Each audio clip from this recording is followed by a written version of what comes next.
It is the News Blitz with Randy Wang on Talk Radio 790 KABC. We're here every single day from 5 to 6 talking about the local issues that matter to you most and taking your phone calls at 800-222-5222, 1-800-222-5222, your emails at randywangradio@gmail.com. Search for the KABC News Blitz wherever you get your podcasts and subscribe to the California Report, my curated list of all the local news stories that matter in the state of California today at randywangradio.substack.com.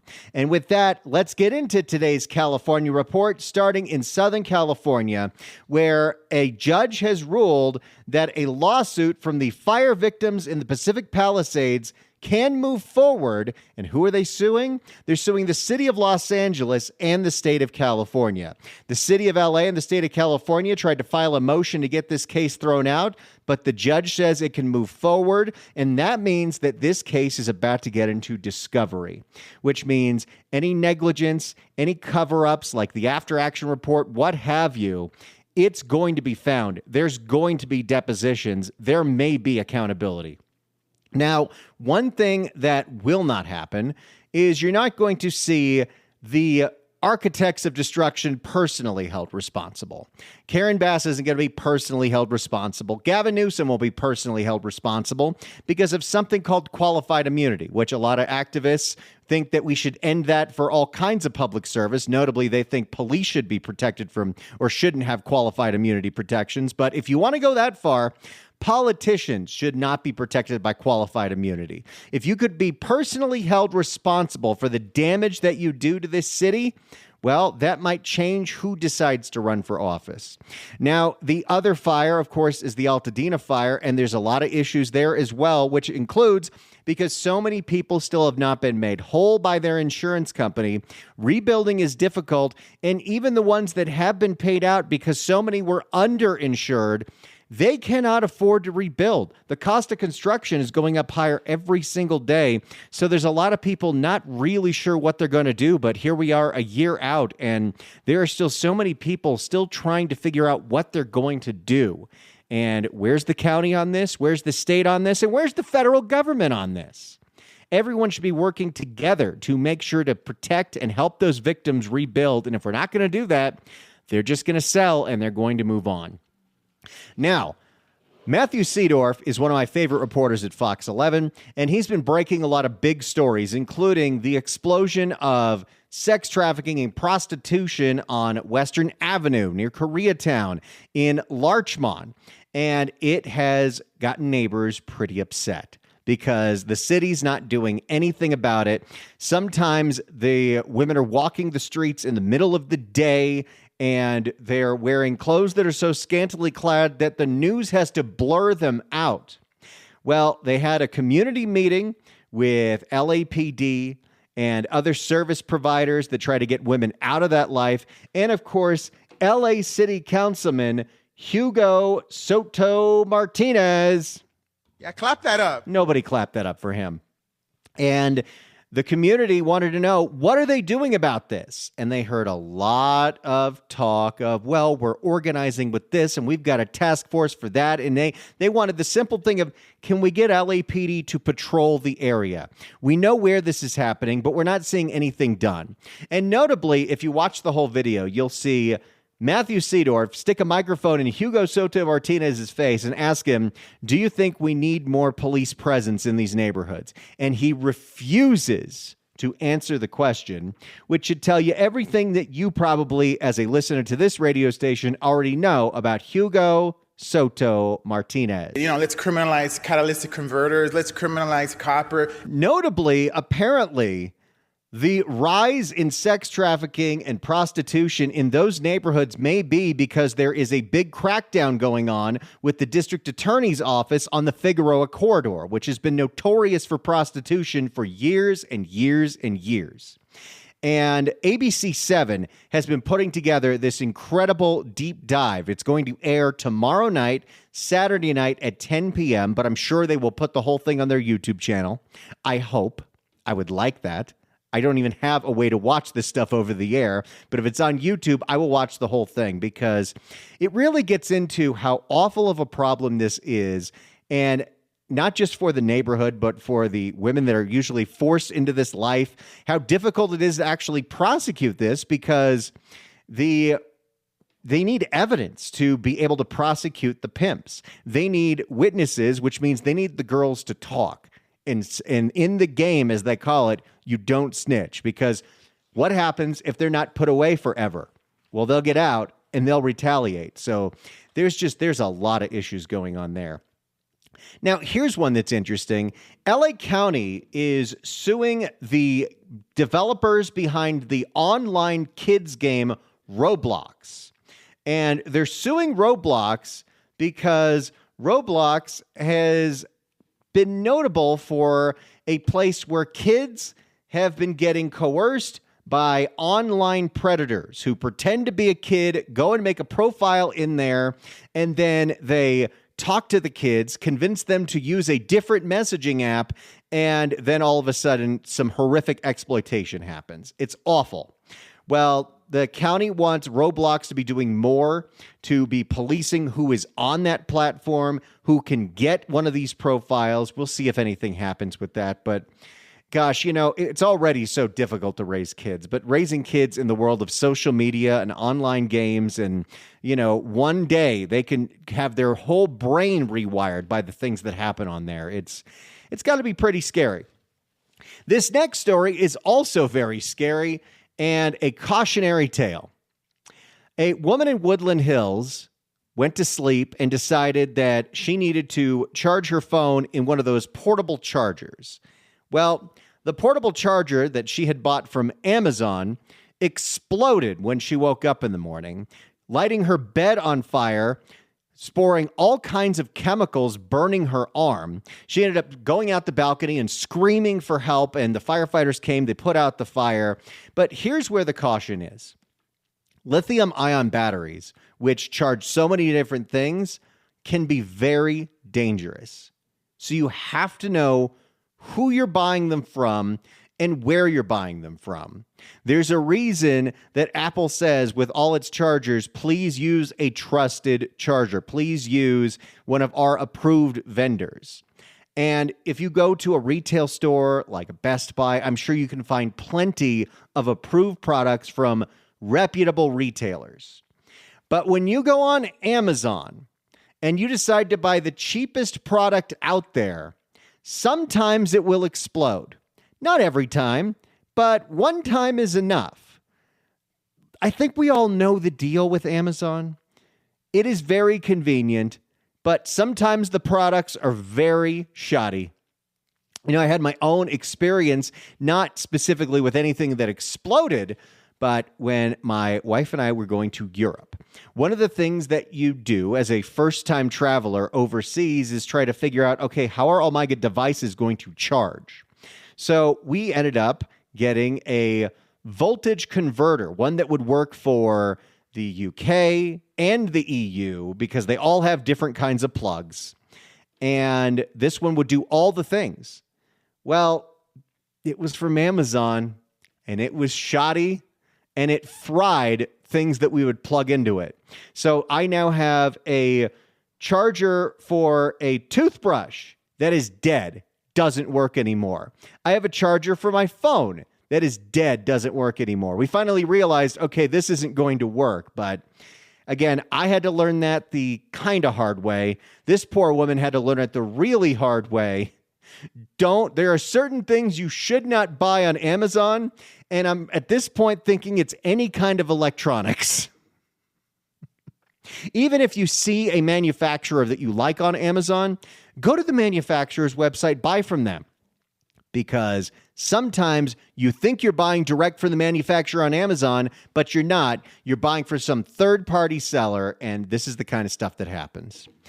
In West Hollywood, there's a lot of people still reacting to that video of a security ambassador who sucker punched a homeless person.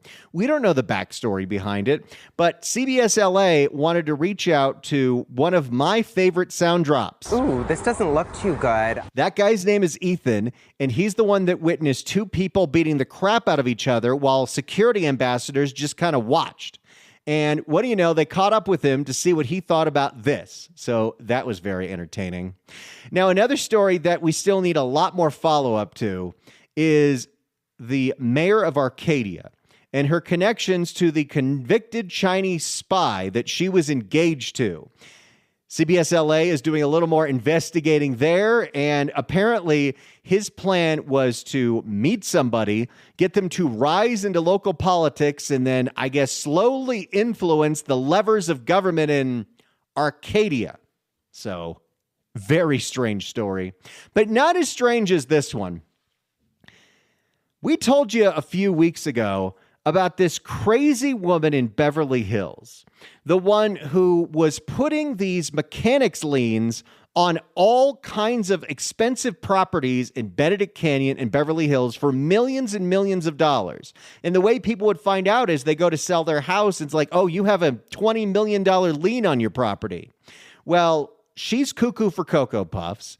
And turns out she was living illegally in a house for 2 years. She was squatting for 2 years. She tried to file a restraining order against the landlord. It took him 2 years to get her kicked out. She was finally evicted, and she's being investigated for making all these false claims and false liens. And when she gets evicted, she says, no. These people stole my property. But it is a bizarre story. You got to watch that. And then I have in an earlier California report, the full deep dive that ABC7 did into this. It's the weirdest thing. And what you find out is it's way too easy to affect someone's title by making one of these claims. And there need to be some guardrails to protect against that. Now, there's been a lot of rain in Southern California, and a lot of rain means a lot of potholes because the streets of LA are terrible. It's a city that doesn't even get snow, and the streets are terrible. So Karen Bass had a press conference this morning where she announced that we're filling so many potholes. And I'm going to have the sound for you on Monday's News Blitz, and I'll put it in Monday's California report because this video came out after I published today's report. But Eric Spillman of KTLA puts the microphone in front of Karen Bass's face after she says, we're filling so many potholes. All you got to do is call 311. And he's like, we have someone in our newsroom who's been calling 311 for 2 months, and they haven't done a thing about the pothole. So we will bring you that sound Monday. We told you that Bernie Sanders was in town pushing for the billionaire wealth tax. He did something that even a lot of our California politicians don't do. He sat down with the local news to explain his position. And yes, he is as cantankerous as he ever has been, but he has his viewpoint on why we need to punish the billionaires. Here's what's interesting about this interview is he doesn't seem to really care where the money is going, and part of many issues with the billionaire tax is where is the money going? Well, like 90% of it's supposed to go towards the healthcare union that put this on the ballot. 10% is supposed to go to the teachers unions. Like this isn't going to the general fund, and it actually will rob money from the general fund if we keep chasing people away. But Bernie says we got to go after the oligarchs, so there may be enough voters that want to do that. We're just getting started here in this Friday edition of the California Report. We've still got to get to Gavin Newsom. We got to get to what's going on in the Bay Area and Sacramento and so many other things. So stick with us. If you would like to subscribe for free to the California Report and get this in your inbox every day, that way you have a link to every single one of these videos. All you got to do is go to randywangradio.substack.com. That's randywangradio.substack.com. I get up early and I put this thing together every single day. This is my way of giving my show prep to you, the audience. So take advantage of it. You can share these videos with your friends. You can get further educated. There are so many stories that we don't have enough time to cover in the 3 hours of the John Phillips Show and the 1 hour of this show. And that is why I give you the California Report, so we can touch on everything that is important in California. It's the News Blitz with Randy Wang on KABC. News Blitz with Randy Wang on KABC. We're going through today's California report, and let's go to the Bay Area, where Gavin Newsom was in Daly City to announce a loan to the big Bay Area transit agencies to keep them afloat until that transit tax hopefully passes in November, because BART has a massive budget deficit. AC Transit, Muni, they've all got massive budget deficits. And it could be because ridership still is not at the level since 2019, and there are many reasons for that. BART has corrected a lot of its mistakes. They have increased security. They have made sure that the fare gates are on every single station, something that LA Metro won't do, but they're still not seeing the ridership that they need. Or it could be when a former BART director is saying is the real thing, they negotiated some ridiculous contracts where they're paying out so much money in overtime that they cannot stay afloat. But they have 12 years to pay back this loan, and if they don't get the transit tax, I don't know how they're going to. Now, we told you about all the human trafficking going on in Southern California. In Northern California, it turns out there was a big operation and a lot of big busts that happened around the Super Bowl, because I guess there's a certain crowd that spends a lot of money to buy those tickets to those games, and then they also have to spend a lot of money to do horrific things in the middle of the night. I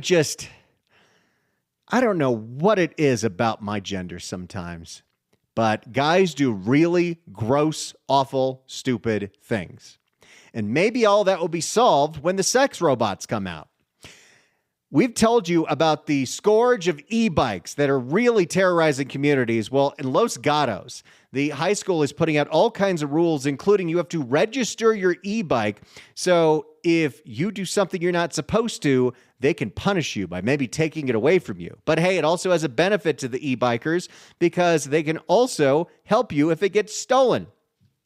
And I saw this story, and it's sad, but not expected. I mean, not too surprising. One of the big producers in wine in California is Gallo. And Gallo is closing a big winery and a couple of the locations in Healdsburg. They're laying off people, and there's a lot of reasons for this. The industry is suffering. People are drinking less, especially young people, and they're not drinking wine. But I also think, if you consider what Gallo is, if people do drink wine, and I'm a wine drinker, they probably drink something a little nicer. Like I don't know who's getting cheap wine these days. There are definitely some deals to be had out there, but the basic supermarket brand, not for me. Call me a snob. In Sacramento, Ashley Zavala took the microphone to Gavin Newsom to ask him about the high-speed rail CEO, Ian Chowdhury, and his arrest in a domestic violence case that had no charges. He went on leave, and now it turns out there may be a conflict of interest where his fiancée is working at the same consulting firm that has a $24 million contract with high-speed rail. And a new bill is working its way through the legislature. It has bipartisan support, and it would set an age limit, although they don't know what it is yet, for social media. And it is time we start thinking about this. This stuff has been a net negative for society, especially for kids. I don't know how we enforce this, but it is time to really start having the conversation that this stuff is bad for all of our brains, especially developing brains. And San Diego also has some issues when it comes to deficits, including their metro system, the MTS, although they're the first agency that I've seen propose something to deal with their budget deficit, raising fares on the riders, which, okay, you need more money, get it from the people that use your system. Don't have a big problem with that.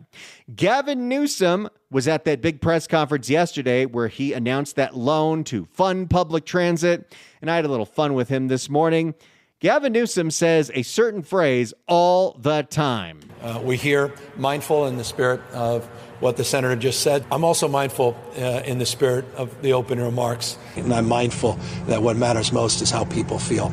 It's incredibly important that we're mindful in that respect of where the dollar goes. Nonetheless, we have to be mindful. We have to be more efficient, ultimately do things differently. I just think that whole space, I'm mindful. Forgive me, I got triggered on that. But I actually had the time this morning to make a video version of that supercut, and you can get that on my YouTube channel at Randy Wang Radio, and I wouldn't mind if you shared that and embarrassed the governor. How fun would that be? YouTube at Randy Wang Radio. In the governor's race, Eric Swalwell sat down with Julie Watts from CBS News Investigates and made an ass out of himself, saying Gavin Newsom is our protector and he's never done anything wrong. And finally, in the California crime blotter, another Pokemon shop was burglarized because Pokemon cards are worth a lot of money.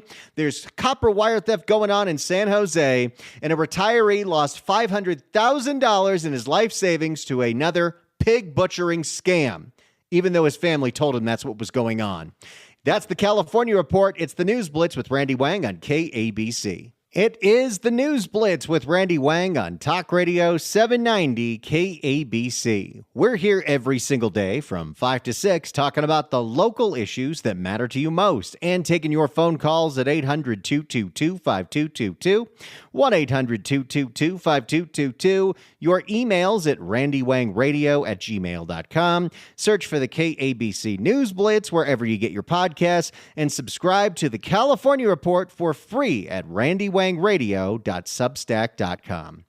Our next guest is the vice chair for the Los Angeles County Young Republicans. You can get them on Twitter at LAC_YR. Ariana Assenmacher, welcome to the News Blitz. Thank you so much for having me. So let's go ahead and start off. Tell me about the Los Angeles County Young Republicans. Who are you and what are you trying to do?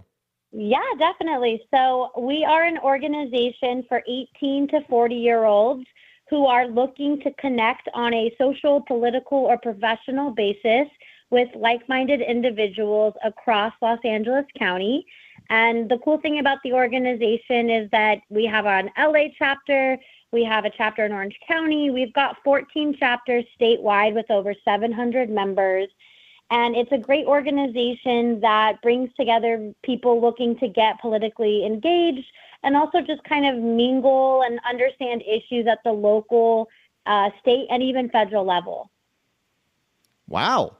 So in Los Angeles County specifically, we have a situation where we have supermajorities of one party in the entire city, and of course the county as well, the city council.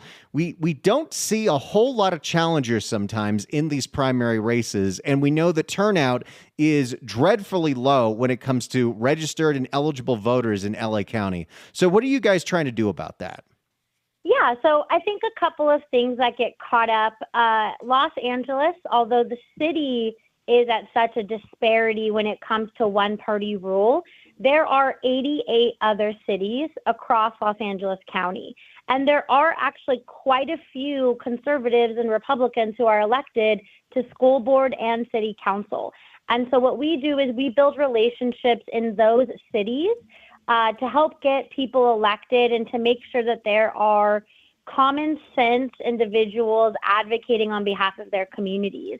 And as it relates to LA City, I think for us, the biggest goal is really finding a candidate, somebody like Spencer Pratt or, Catherine Barger, who is the one Republican on the County Board of Supervisors, and being able to advocate them for as much common sense as we can. The other thing is that Los Angeles County as a whole does have over 1 million registered Republicans. So at a lot of times it feels like we are in such a disadvantage, but there are Republicans and people are not alone. They just need to know the right places to go to find them. And so the Young Republicans provide a space for younger voters, younger, Los Angelinos who are looking to meet them, whether that's on a social level, just to meet people and talk about the issues, or if you actually want to go out and knock doors and go to a city council meeting and understand the process, or if you want to run for office, or if you're looking to support conservative business owners. So we provide all of those avenues to our members and anybody who's looking to get engaged with our organization. I'm so glad you mentioned the number that in Los Angeles County, which is a county of 10 million people, the largest county in the nation, they also have quite a few Republicans, 1 million Republicans, also plenty of independents as well. And you look at the turnout numbers when you come to like the 2024 primary, where 25% of eligible voters voted in that election. 1.6 million votes were cast.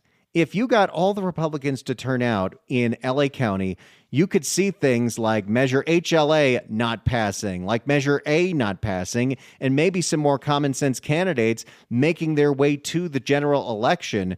So what specifically can the average person do to help out with getting the word out about just getting people, even regardless of what party you're with, to show up and vote? When turnout is so depressingly low, these are the kind of candidates that we get, and the very activated special interests like the DSA slowly take over because they're the only ones voting. I couldn't agree more. And that's the thing to remind people. Apathy is really low in Los Angeles. And people think that there's no other Republicans. They think their vote doesn't matter. And to an extent, I'm not going to say that it does in certain races. We are at a complete disadvantage. Republicans are third in party registration. But if you look at turnout and if Republicans actually showed up, if we just voted 10% more, if we had 10% more turnout than we do, we would significantly shift a lot of these elected officials and a lot of these measures that are passed that continuously bog down business and increase taxes and essentially are some of the major reasons why people are fleeing Los Angeles and California at a massive rate. We're speaking with the vice chair of the Los Angeles County Young Republicans, Ariana Assenmacher. Now, you mentioned Spencer Pratt, who has announced that he is running for mayor of Los Angeles after his home burned down, his parents' home burned down as well in the Palisades fire. What is your gauge right now of the beginning stages of that campaign?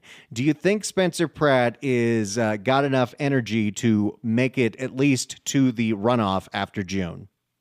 I definitely think he does. And, you know, I'm not speaking on behalf of his campaign or anybody affiliated with that, but I will say that there is a group of people that feel inspired by somebody like Spencer speaking up, somebody who has found a platform and a place to really call out the issues that are being seen, because a lot of people feel like, oh, I've been, you know, commenting on a lot of the issues in City Hall and at the County Board of Supervisors for a long time, and no one's been paying attention. But individuals like Spencer Pratt and Sheriff Villanueva, who've really been able to use their platforms to bring some light to some of the corruption and really just encourage people that there is another choice. My own opinion is that Democrats, you know, feel like they don't have another choice but to vote for Karen Bass. And so in giving them somebody, this is a nonpartisan race. So despite being Republican, that's not what this race is about. This race is about Los Angeles, and it's about doing right for the people of the city of LA. And I think the individual that's going to do that the most is Spencer. I mean, you look at the national attention that he's brought to the Palisades and everything that we've seen in the fire and the destruction and the devastation there, and somebody to come in and clean it up. And that's really what somebody who's not ingrained in the bureaucratic process. I mean, Karen Bass was a congressional member, you know, prior to her becoming mayor, and she's entrenched in the system. And we see so much of that with the Democrats jumping from supervisor to city council member to state senate or assembly to Congress. And it's time for new leadership in a lot of these cities and just across the board. Well, and I think another thing is that Spencer Pratt is, you know, for anyone running for office, he's relatively young. Sometimes I think a lot of young people don't even pay attention to what's going on in politics, especially in California and Southern California, because everybody that's running is in their 60s and 70s. I mean, you have some of the candidates for governor are almost in their 80s. But I think if you saw more young people running to maybe understand what's going on, because the problems that are facing our generation is a lot different than the problems that are facing the boomers right now. I think that can add a little bit of an excitement to this race. Definitely. That couldn't be more true. I mean, it is I'm a millennial. It is so difficult to continuously convince myself that staying in Los Angeles is worth it. It is difficult to buy a home. It's difficult to afford rent. There are taxes and it's hard for businesses. And as I mentioned previously, we've seen a mass exodus of young people who have left the state over the last 5 to 6 years. And so, there is a need for something to be done different, because what is going on at Los Angeles City Hall, in the county supervisor's office, and even in Sacramento is not working. If somebody's listening right now and they want to get involved politically, maybe they want to run for a local office in one of our 88 cities, maybe they want to volunteer or participate or get more people to be paying attention, how can they contact your organization and what can they do?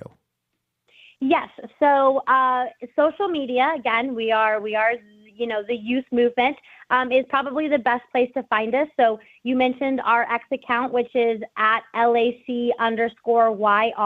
You can also find us on Instagram at the same handle, LAC_YR, or you can also reach out via email. Our website is lacyr.org.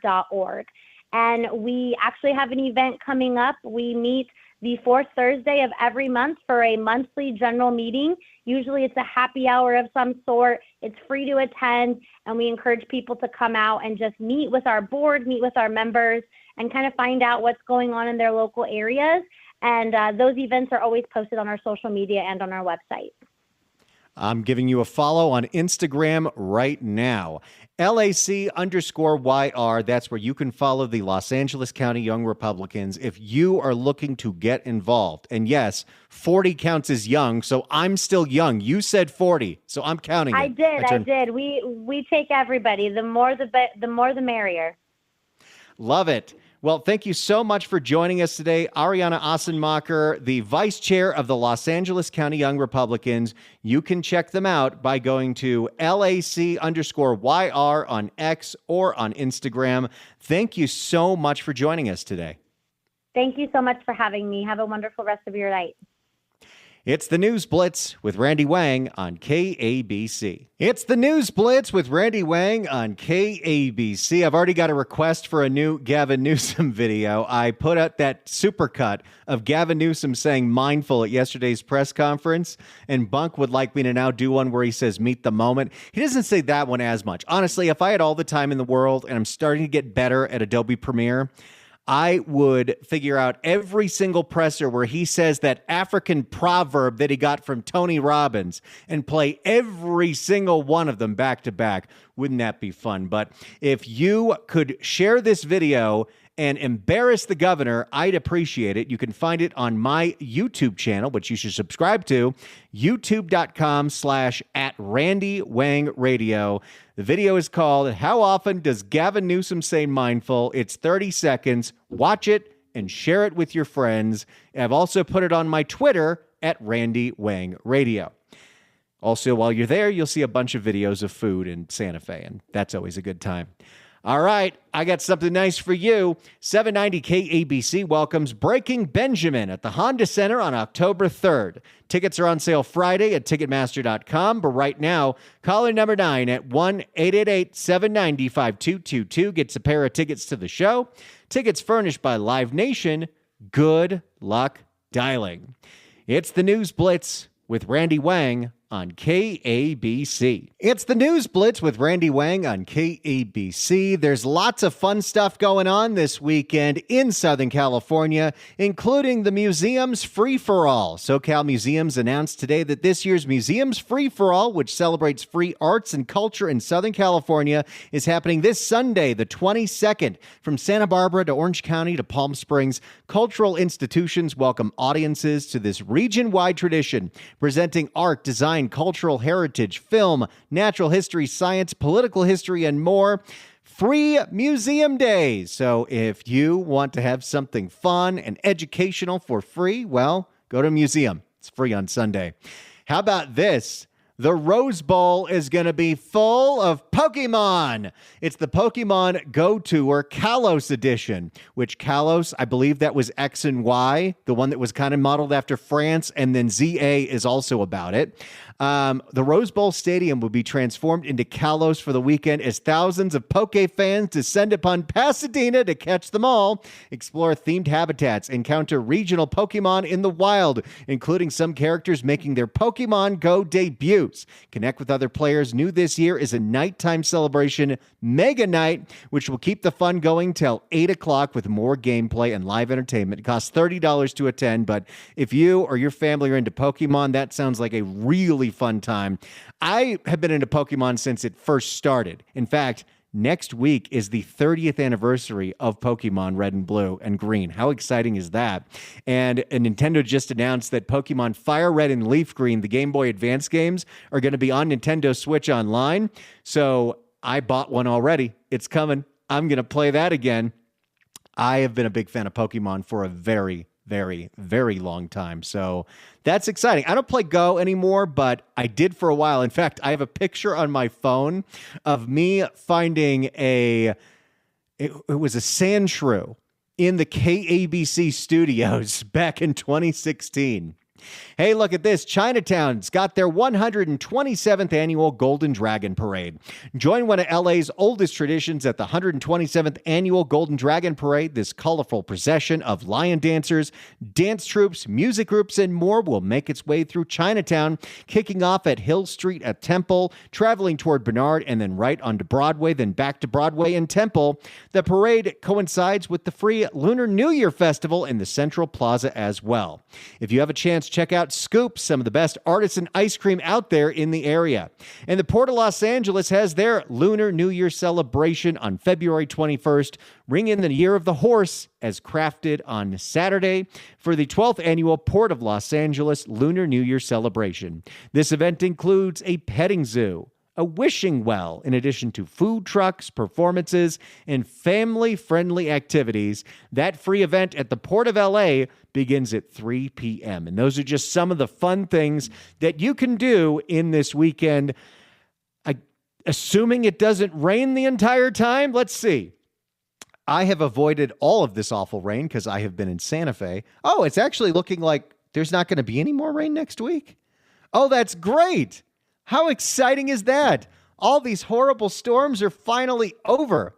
I got to tell you, I have been in Santa Fe all week, and I'm sure I'll tell you all about it at some point. You'll see the videos on my Instagram and my YouTube channel like 2 weeks from now because I backdate everything. The weather today has been insane. So it started off pretty cold with a little bit of sleet. Then all of a sudden it was very windy with a lot of snow. And then as I had my window open while I was doing the noon to 3 show, the weather would constantly change from snowing to sunny. The clouds come together, snowing and windy. The clouds separate, it's sunny, and all the snow melts. It was all day. It was nonstop. Look, as someone who's born and raised in Southern California, I'm not used to weather, especially really active weather like this. It was wild. But for as much snow as we got today, my wife and I went to happy hour before the news blitz. I had a mocktail because I'm a responsible individual. You couldn't have told that it had snowed all day. It was wild, but it has been a beautiful, wonderful time out here. There's going to be lots of pictures and videos of all of the incredible dining that I've been doing in my favorite city on the planet, Santa Fe, New Mexico. But I'll be back in LA next week. So make sure you stick with us and make sure you subscribe to that California report at randywangradio.substack.com and my YouTube channel, youtube.com/@randywangradio. It's the News Blitz with Randy Wang on KABC.